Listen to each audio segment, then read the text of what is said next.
आता आपण दही मेथी बनवणार आहोत. त्याच्यासाठी मी 1 मोठा चमचा तेल घेतलेलं आहे, पाव चमचा जिरं, 2 हिरव्या मिरच्या, 1 कांदा. आता हे छान परतवून घेऊया. 7-8 लसूण पाकळ्या ठेचलेल्या, चिमूटभर हिंग, पाव चमचा हळद आणि हे सर्व मिक्स करून घ्या. अर्धा टोमॅटो घेतलेला आहे, मिक्स करा.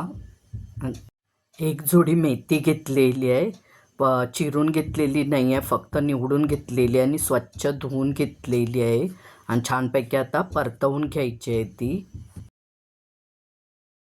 मी हाताने छान परतवून घेतलेली आहे मेथी. आता ह्याच्यामध्ये पाव चमचा गरम मसाला, पाव चमचा धना जिरा पावडर आणि पाव चमचा लाल तिखट आणि पाव चमचा मीठ घातलेलं आहे. बारीक गॅस करून झाकण लावून भाजी शिजवून घेतलेली आहे. आता याच्यामध्ये 1 वाटी दही, 2 चमचे पाणी घालायचं आहे. छान मिक्स करून परत झाकण लावून 5 मिनिट शिजवून घ्यायचं आहे. आता आपली भाजी तयार झालेली आहे. आता बाउलमध्ये काढून घेऊया. छान होते.